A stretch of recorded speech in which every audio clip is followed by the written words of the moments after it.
जिस तरह से लेबनान पर इजराइल ने फिर से हमले शुरू किए हैं, पूरी दुनिया ये जान चुकी है, समझ रही है और समझ में सबको आ रहा है कि बेंजामिन नेतन्याहू ईरान और अमेरिका के बीच शांति का पूरा प्लान बिगाड़ना चाहते हैं। और इसीलिए अमेरिकी राष्ट्रपति डोनाल्ड ट्रंप ने भी लेबनान पर हमले को लेकर बेंजामिन नेतन्याहू से न सिर्फ बात की है बल्कि उन्हें काफ़ी कुछ सुनाया भी है और धमकाया भी है। लेकिन नेतन्याहू अपने प्लान में सफल होते दिख रहे हैं क्योंकि ईरान ने लेबनान पर इजरायली हमलों के कारण से अमेरिका के साथ सीज़फायर की बातचीत को रोक दिया है। और ईरान ने इस साफ साफ शब्दों में कह दिया है कि जब तक लेबनान में इजरायली हमले नहीं रुकते तब तक अमेरिका से मध्यस्थों के द्वारा कोई बात हम नहीं करेंगे। आइए हम आपको दिखाएं कि अब आगे क्या होने वाला है। क्या नेतन्याहू लेबनान पर हमले रोकेंगे या फिर और तेज करेंगे? क्या ट्रंप की बात मानेंगे या नहीं?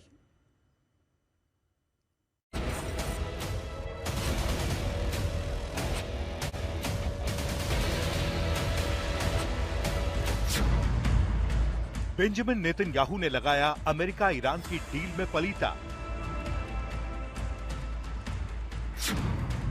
ईरान ने अमेरिका से सीज फायर वार्ता रोकी, हुर्मुज फिर से होगा बंद। लेबनान पर इजरायली हमलों से भड़का ईरान, डील पर लगाया विराम। नेतन्याहू का प्लान कामयाब, हमले लेबनान पर, नजर ईरान की डील पर। ईरान युद्ध से दुनिया परेशान, अब कैसे डील करेंगे डोनाल्ड ट्रंप? 28 फरवरी को ईरान के खिलाफ युद्ध भड़काने के पीछे इजराइल का हाथ था। जी हां, इजराइल और अमेरिका ने मिलकर ईरान पर युद्ध थोपा और जंग इतनी जबरदस्त चली कि पूरी दुनिया इसकी चपेट में आ चुकी है। और जब 8 अप्रैल को युद्ध विराम के बाद से अमेरिका और ईरान के बीच संपूर्ण युद्ध विराम के लिए बैठकों पर बैठ के और मध्यस्थताओं का दौर चल रहा है, इजराइल के प्रधानमंत्री बेंजामिन नेतन्याहू फिर से रोड़ा अटका रहे हैं। और अब जैसे ही पाकिस्तान से हटकर कतर ने अमेरिका और ईरान के बीच मध्यस्थता शुरू की और डोनाल्ड ट्रंप ने ये दावे करने शुरू किए कि अब ईरान के साथ डील पक्की होने वाली है, इजराइल ने लेबनान पर फिर से बम और मिसाइल बरसाने शुरू कर दिए। क्योंकि इजराइल को पता है कि लेबनान और ईरान एक सिक्के के दो पहलू हैं। ईरान किसी भी कीमत पर लेबनान में हमले बर्दाश्त नहीं करेगा, क्योंकि लेबनान में युद्ध विराम भी ईरान और अमेरिका की डील में शामिल है। ऐसे में डील वाला पूरा खेल बिगड़ जाएगा और हुआ भी वैसा ही। ईरान ने अमेरिका के साथ सीज फायर वार्ता फिलहाल रोक दी है।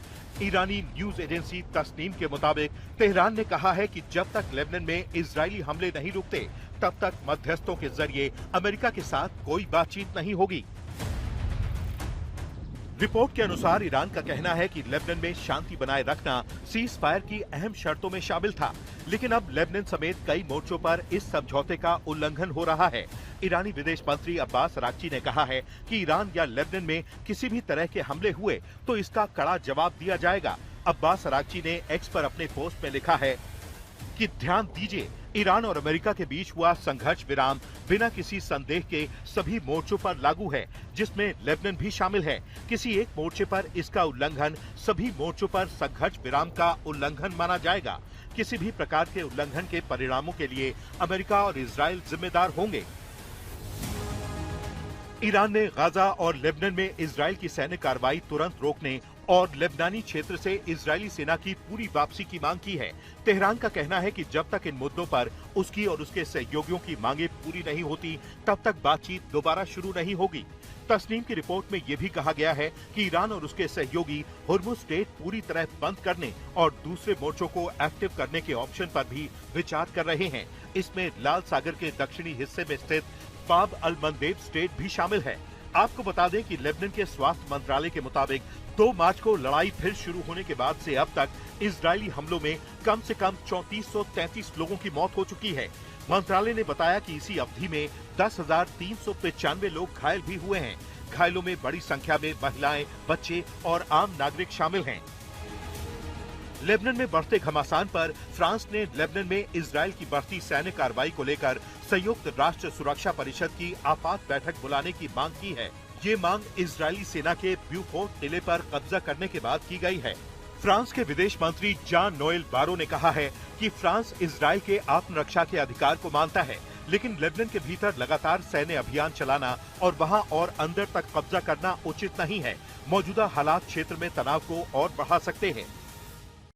आइए हम इस समय हमारे संवाददाता अशरफ वानी के पास आपको लिए चलते हैं। अशरफ, क्या लेबनान पर इजरायली हमलों के कारण अब अमेरिका और ईरान के बीच कोई डील नहीं हो पाएगी? बिल्कुल, बेंजामिन नेतन्याहू की तरफ से लगातार यही कोशिश है कि किस तरह से वो सबटाज करें अमेरिका और ईरान के बीच मसौदे यानी बातचीत की प्रक्रिया को। जब से सीजफायर की घोषणा अमेरिका की तरफ से हुई है और तब से लगातार बेंजामिन नेतन्याहू न सिर्फ हमलों में तेजी ला रहे हैं लेबनान में, बल्कि साथ ही साथ उसका दायरा और कब्जा जो है लेबनान में वो बढ़ा रहे हैं, जिससे इजराइल के साथ साथ ईरान के साथ साथ दुनिया के कई सारे देश नाखुश है। यही कारण है कि यूनाइटेड नेशंस में एक इमरजेंसी मीटिंग भी बुलाई गई थी इजराइल की तरफ से दक्षिणी लेबनान पर कब्जे को लेकर। उस बीच जिस अंदाज से कल डोनाल्ड ट्रंप ने सोशल ट्रुथ पर यह दावा किया कि उन्होंने हिजबुल्लाह और इजराइल के बीच समझौता करवाया है, सीज फायर होगा अब दोनों के बीच में, बातचीत की प्रक्रिया भी लेबनान और इजराइल के बीच पेंटागन में चल रही है, लेकिन उसके बीच भी हमलों की तरफ से बेंजामिन नेतन्याहू और इजराइल की तरफ से लेबनान में कोई कमी नहीं आ रही है। हाँ, इतना जरूर है कि जो बीरूत का सबर्ब इलाका है वहां पर इजराइल की तरफ से अभी तक कोई हमला नहीं किया गया आज, जिसकी वार्निंग दी थी इजराइल ने, और लेकिन दक्षिणी लेबनान जहां पर उपस्थिति और मौजूदगी है इजरायली सेना की, वहां पर लगातार अलग अलग जगहों पर इजराइल की तरफ से बमबारी जारी है, चाहे फिर वो टायर सिटी हो दक्षिणी लेबनान की या फिर निबातिया शहर हो। वहां पूरी दोनों शहरों को जो है वहां पर वार्निंग जारी कर दी गई है, लोग वहां से निकाले गए हैं। लेकिन अगर बेंजामिन नेतन्याहू का पूरा मामला देखा जाए तो वो बिल्कुल नहीं चाहते हैं कि अमेरिका और ईरान के बीच कोई समझौता हो। यदि कोई समझौता होता है तो बेंजामिन नेतन्याहू और इजराइल हाशिए पे आएगा। दुनिया में पहले ही लोगों का विरोध, देशों का विरोध झेलते हुए इजराइल को अगर सहारा है तो वो मात्र अभी तक अमेरिका का है। और जो रंजिशें बढ़ रही हैं बेंजामिन नेतन्याहू और डोनाल्ड ट्रंप के बीच में, क्योंकि डोनाल्ड ट्रंप की बात अगर बेंजामिन नेतन्याहू नहीं मानते हैं तो जाहिर है कि बेंजामिन नेतन्याहू और इजराइल अकेले पड़ जाएंगे इस युद्ध में जो कई मोर्चों पर इजराइल लड़ रहा है, और वो इजराइल के लिए आने वाले समय में काफ़ी दिक्कत भरा समय होगा। इसलिए यही माना जा रहा है कि अगर पूरा नहीं लेकिन कुछ आदेश डोनाल्ड ट्रंप का बेंजामिन नेतन्याहू को मानना ही पड़ेगा।